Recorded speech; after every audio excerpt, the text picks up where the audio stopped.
Hey guys, General Tabby here, and today I'm very excited to say I'm going to be unboxing the HD60S Elgato capture card. Now, this has been a long time coming because since I started streaming and making videos on my PC rig, I just stopped using a capture card, but I am going to be streaming some games from the Nintendo Switch, and I needed something new and up to date to do it at the right resolution frames that I wanted. So yeah, we're just going to hop in, we're going to unbox it, I'm going to tell you about it, like its specifications and my reason for picking it, as well as just showing you its general design, because it is a very unique design for a capture card. So yeah, let's get into it. Let me just find my multi-tool. Where has it gone? Very professional start there, not having my multi-tool on the standby. But yeah, so this is, like I said, the HD60S, and there are a few models which are similar, which do have a few differences. I'm going to run over just the main differences and my reason for getting this one. But in terms of streaming, this has been voted currently the best one up to date, or it's the most used, or it's the one which most streamers go for. And I checked that yesterday, so unless it's changed overnight, then that is the more up-to-date news. And I think I'm cutting through the box there, which is not what I want to do.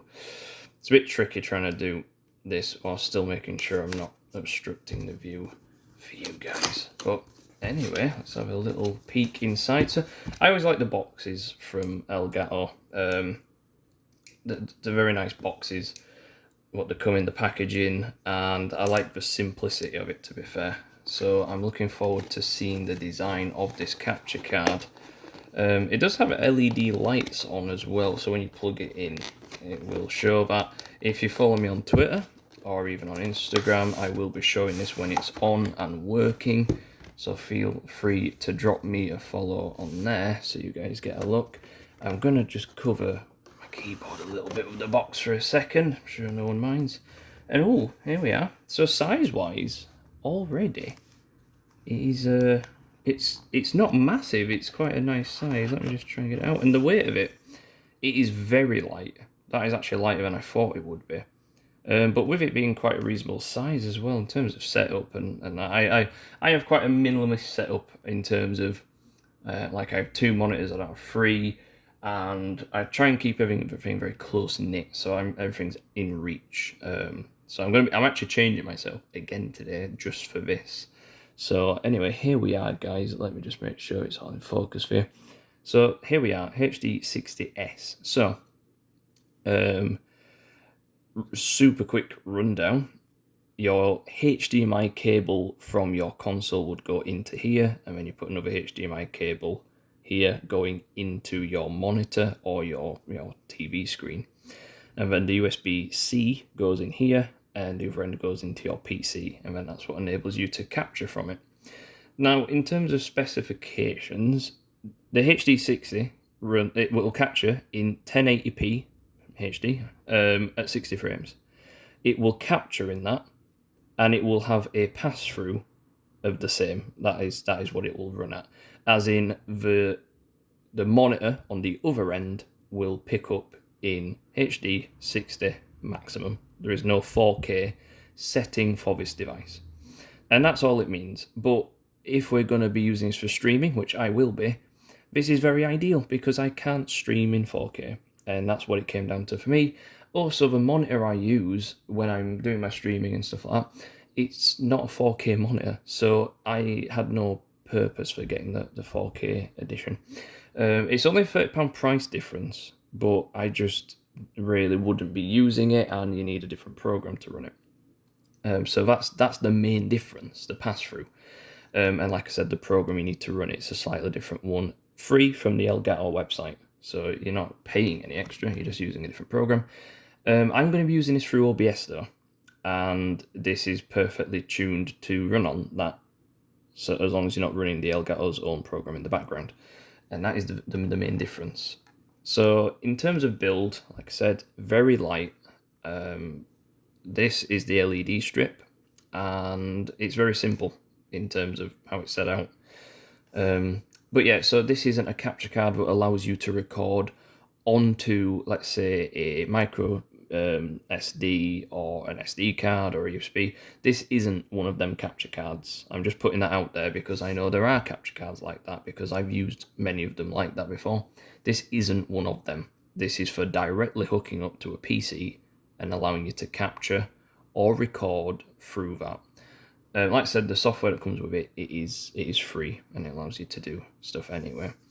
But I'm generally happy about this product already. It's not super light in terms of, I feel like there's nothing in it. It's a nice, decent weight. I like the design though. It's like a pebble design. I like this. I like it a lot.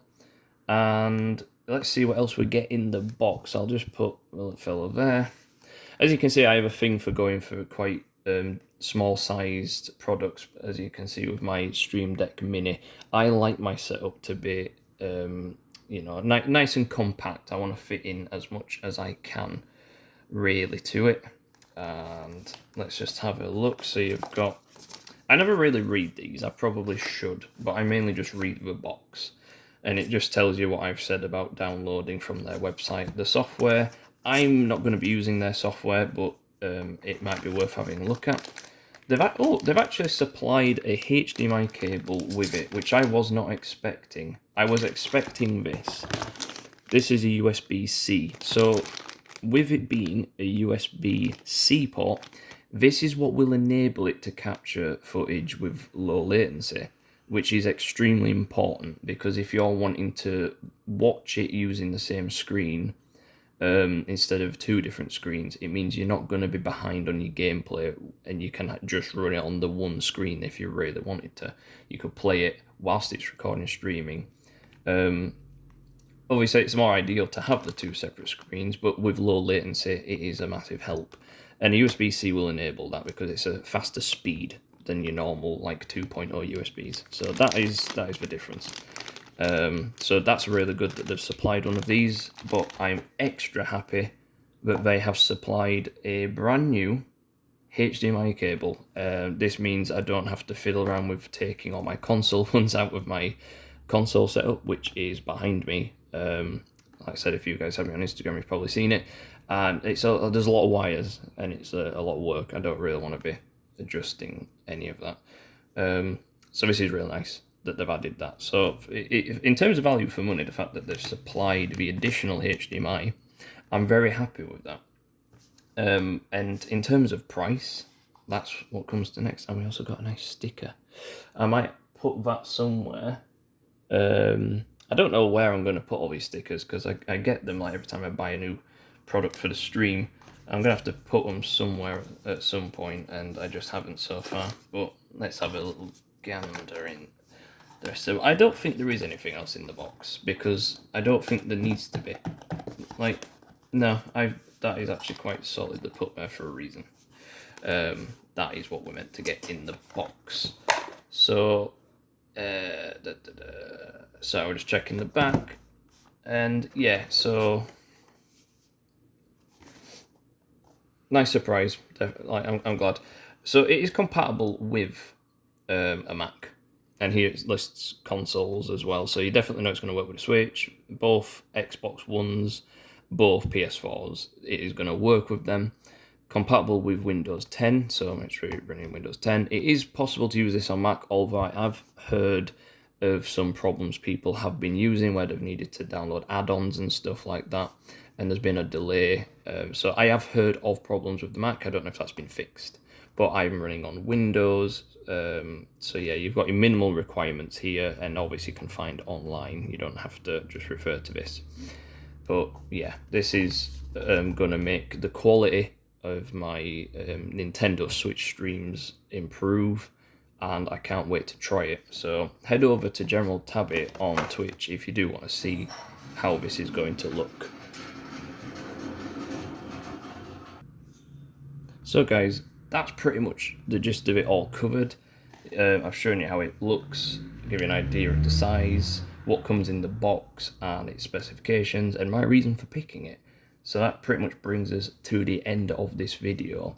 Please do like and subscribe. It helps me out a lot, and it makes it where I can kind of justify putting more and more time into YouTube instead of just streaming. I do like doing this kind of reviews, so yeah, it would really help me decide if it's something I should do more of, or if I should, you know, call it a day and not do it. But yeah, anyway, please do check out the stream if you want to have an idea of the quality of what it is capable of. I will be streaming later on tonight. I should be doing some Mario Kart, which is something our community likes to do. So that is what should be happening later. But please, guys, as always, take care, and I will see you in the next video. Bye-bye.